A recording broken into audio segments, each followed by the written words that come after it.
జగిత్యాల జిల్లా ధర్మపురిలో పట్టణ బీజేపీ అధ్యక్షులు గాజు భాస్కర్ ఆధ్వర్యంలో నిరసన తెలిపారు. ఈ సందర్భంగా కాంగ్రెస్ జాతీయ అధ్యక్షుడు మల్లికార్జున్ ఖార్గే కుంభమేళపై అనుచిత వ్యాఖ్యలకు నిరసనగా ఖార్గే దిష్టిబొమ్మ దగ్ధం చేశారు. హిందువుల మనోభావాలు కాంగ్రెస్ జాతీయ అధ్యక్షుడు మాట్లాడడం సరికాదని బీజేపీ నాయకులు అన్నారు. ఈ కార్యక్రమంలో జిల్లా కార్యదర్శి పిల్లి శ్రీనివాస్, ఓబీసీ మోర్చా కార్యదర్శి ఆకుల శ్రీనివాస్, నాయకులు బెజ్జారపు లవన్, సత్యనారాయణ, శ్రీధర్, సూరజ్, నవీన్ తదితరులు పాల్గొన్నారు.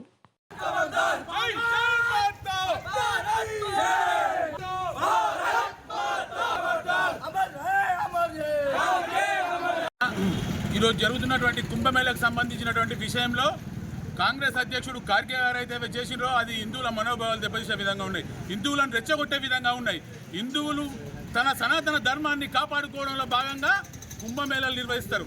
అలాంటి కుంభమేళ జరుగుతున్న దాన్ని నీకు ఇష్టం ఉంటే పోవచ్చు, లేకపోతే నేను రమ్మని ఓళ్ళు పిలుస్తలేరు. నీకు ఉన్నటువంటి మైనార్టీ ఓట్లకు ఆశపడి మైనార్టీలో కొమ్ము కాస్తుందని ఓళ్ళు తప్పడతలేరు. కానీ హిందువుల భావాలను దెబ్బతీసే విధంగా ప్రయత్నం చేసినట్టయితే చాలా తీవ్రంగా పరిణామాలు ఎదుర్కొంటామని చెప్తున్నాం. మా మనోభావాలు, మాకు హిందువులకు సంబంధించిన మనోభావాలు ఏవైతున్నాయో మేము స్వీకరిస్తాం. అవి నీకు ఇష్టం ఉంటే స్వీకరించు, లేకపోతే లేదు. కానీ హిందువులు గోదావరిలో మునిగితే పాపాలు పోతాయా, హిందువులు గోదావరిలో మునిగితే జరుగుతుంది, ఏదో జరుగుతుంది అనేటువంటి విషయాన్ని వెనుక్కు తీసుకున్నట్టయితే కాంగ్రెస్ నాయకులు ఇబ్బంది పడాల్సి ఉంటుందని చెప్తా ఉన్నాం. గద్దర్ విషయంలో గద్దరు అడవి బాట పట్టి అందరినీ అమాయక ప్రజలను బలి తీసుకున్నటువంటి వ్యక్తి ఎవరైనా ఉన్నారా అంటే అది గద్దర్. గద్దర్కు ఏ విధంగా పద్మశ్రీ అని అడుగుతున్నారు కాంగ్రెస్ వాళ్ళు. కాంగ్రెస్ వాళ్ళకు తెలియదా? కాంగ్రెస్ వాళ్ళు తూటాలు వేల్చిందెవరు? వైఎస్ రాజశేఖర రెడ్డి ప్రభుత్వం ఉన్నప్పుడు గద్దర్ మీద కాల్పులు జరగలేదా? గద్దర్కు వెన్నుపూతలో ఉన్నటువంటి తూట కాంగ్రెస్ ప్రభుత్వం వాళ్ళు చేసింది కదా. ఏ విధంగా కాంగ్రెస్ వాళ్ళు పద్మశ్రీ అడుగుతున్నారు సమాధానం చెప్పాల్సిన అవసరం ఎంతైనా ఉన్నది. ఇప్పటికైనా హిందువులకు సంబంధించినటువంటి మనోభావాలను కానీ బండి సంజయ్ గారిని కానీ విమర్శించినట్టయితే చూస్తూ ఊరుకోమని చెప్పి హెచ్చరిస్తూ ఉన్నాం. భారత్ మాతాకి జై.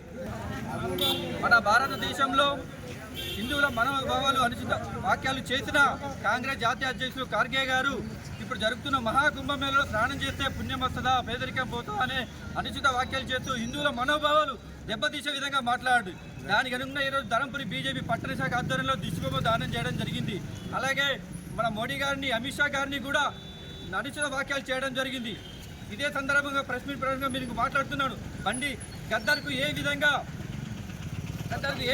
పద్మశ్రీ ఇవ్వడం జరుగుతుంది? నక్సలిజ భావాలు ఉన్న వ్యక్తి అతడు. అనేక మంది ఏబీపీ కార్యకర్తలను, ఆర్ఎస్ఎస్ కార్యకర్తలను, బీజేపీ కార్యకర్తలను, పోలీసులను చంపించిన వ్యక్తి గద్దర్. అలాంటి గద్దర్కు పద్మశ్రీ ఎలా ఇస్తారని మా బండి సంజయ్ గారు చెప్తున్నారు. అది ముమ్మాటికి వాస్తవమే. గద్దర్ అనే వ్యక్తి తన పిల్లలను మాత్రం హైచంద్రకు పంపించి తన పాటలతో, తన కవితలతో అనేక మంది ప్రజలను నక్సలిజంతో అడిగిదారి పట్టించి ప్రాణాలు పలుకున్న వ్యక్తి గద్దర్. ఈ గద్దర్కు ఎలా పద్మశ్రీ మాట్లాడుతున్నాం. భారత్ మాతాకి